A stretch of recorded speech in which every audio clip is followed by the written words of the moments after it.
नहीं सामने आया। मैंने जो ये वैक्सीन लगवाई है ये साइनोफार्म कंपनी की है जो चीन से आई है और इस वक्त बहुत सारे ममालिक में इस्तेमाल हो रही है। मुत्तहिदा अरब इमारात में, बहरीन में, पाकिस्तान के अंदर, उसके अलावा हंगरी, पेरू, मोरक्को और उर्दन। जो पहला मरहला था जैसे हमने बताया उसमें वैक्सीन का इस्तेमाल जो front line health care worker थे उनसे शुरू हुआ और जैसे वो मरहला थोड़ा ज़ोर पकड़ा तो उसके बाद हमने अपनी डोजेज़ देखी और जो अपने अदाद शुमार देखे तो हमें एहसास हुआ कि हम जो अगला मरहला है उसको भी शुरू कर सकते हैं।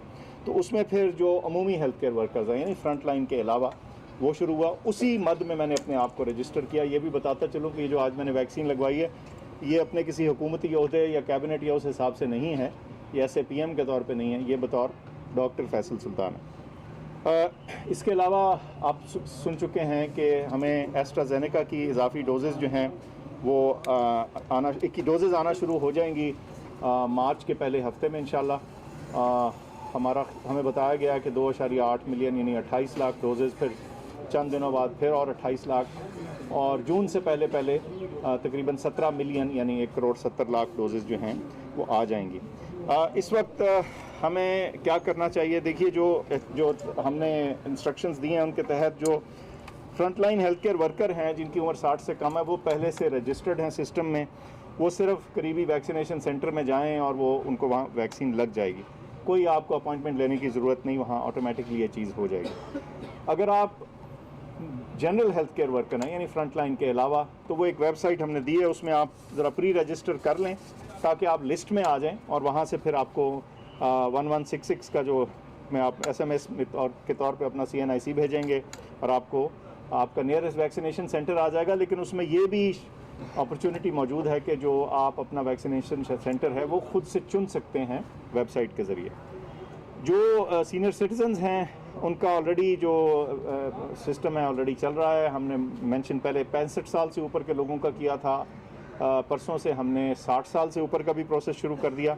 उसमें रजिस्ट्रेशंस हो रही हैं और हमें उम्मीद है इंशाल्लाह कि उनकी वैक्सीनेशन जो है एस्ट्राजेनेका वैक्सीन के ज़रिए मार्च के पहले हफ्ते से इंशाल्लाह शुरू हो जाएगी। मैं फिर से दरख्वास्त करूँगा हेल्थ केयर वर्कर्स को और वो तमाम लोग जो इस वक्त एलिजिबल हैं इस वैक्सीन के लिए कि वो आगे बढ़ के इस वैक्सीन को लगवाएं। अपनी प्रोटेक्शन के लिए, अपने बचाव के लिए ज़रूरी है और अपने इर्द गिर्द इस बीमारी के फैलाव के रोकथाम के लिए ज़रूरी है। अच्छा, एक दो बातें करता चलूँ। बड़ा लोग आजकल पूछते हैं जी ये वैक्सीन वो वैक्सीन, इतने % उतने %। एक बात आपको बताऊँ, जो सबसे अहम स्टेटिस्टिक, जो सबसे अहम नंबर है याद रखने का वो ये है कि तमाम जो रजिस्टर्ड वैक्सीन्स हैं वो सीरियस बीमारी से जो उनकी प्रोटेक्शन का लेवल है वो 90s में है।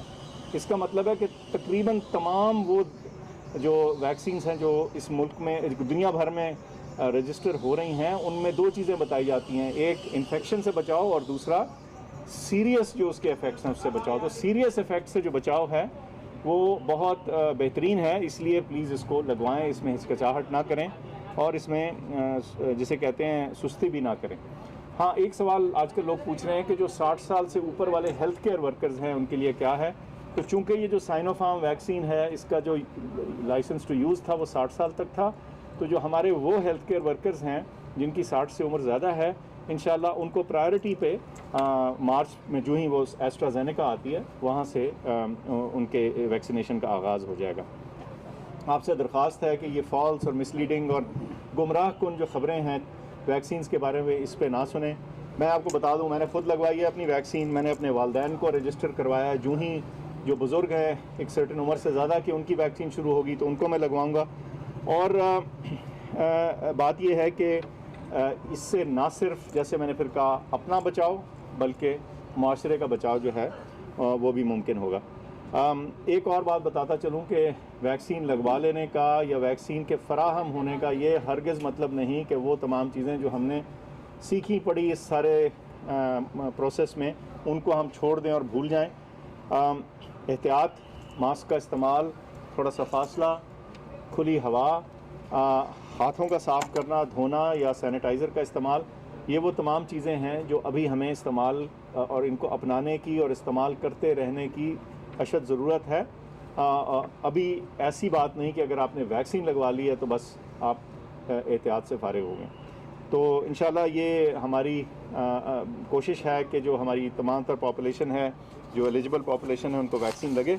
और आप सब से भी, आपके ज़रिए, मीडिया के ज़रिए भी मेरी दरख्वास्त होगी कि इस मैसेज को, इस पैगाम को आगे तक पहुँचाया जाए, क्योंकि हमने अपने मुल्क की जो नॉर्मल ज़िंदगी है या दुनिया भर में जो नॉर्मल ज़िंदगी है वो तभी आ पाएगी जब ज़्यादातर लोग जो हैं इस बीमारी से उनका बचाव हो रहा होगा। और वो बचाव कैसे होगा?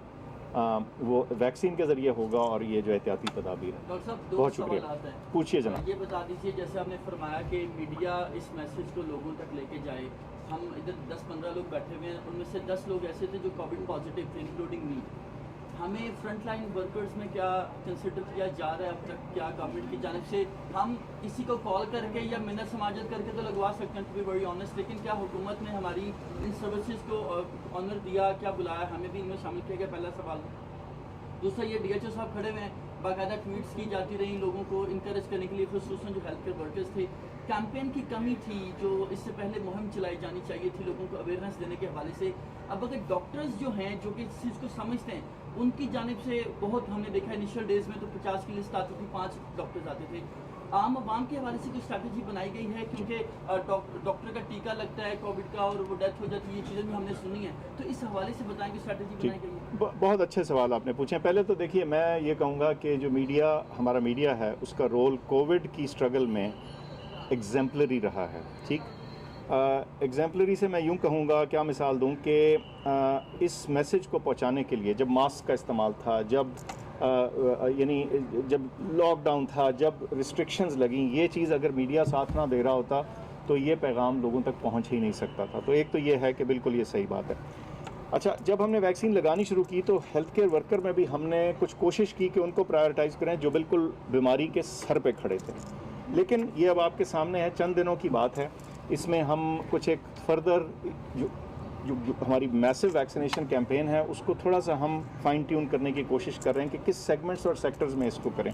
तो ये बिल्कुल आपको जल्दी फराहम होगी, इसमें कोई शक नहीं। अच्छा, अब आते हैं कैंपेन। देखिए, बिल्कुल अवेयरनेस जितनी ज़्यादा हो, जितना गुड़ डालो वो उतने मीठे वाली बात है। इसमें हमने इस वक्त तक मैसिव कैंपेन इसलिए नहीं की, सिर्फ एक वजह से, यानी मैस लेवल पे, वजह कि अभी वैक्सीन जो थी मैस लेवल के लिए हाथ में नहीं थी, अभी सिर्फ हेल्थ केयर वर्कर के लिए थी। तो हमने हेल्थ केयर वर्कर को तो बहुत रीच आउट किया है, लेकिन अब ये वक्त आ रहा है और आप इंशाल्लाह चंद दिनों में देखेंगे कि सेक्रेटरी साहब ने थोड़ा प्लान को खुद रिव्यू किया और उसको थोड़ा ठीक कर रहे हैं कि ये पब्लिक लेवल के ऊपर इसकी अवेयरनेस हो। वरना हिचकिचाहट और इसमें जो है हम अपनी इसको अगर स्लो कर देते हैं कैंपेन को, तो वो फ़ायदा जो हमें जल्दी मिल सकता है वो देर से आएगा।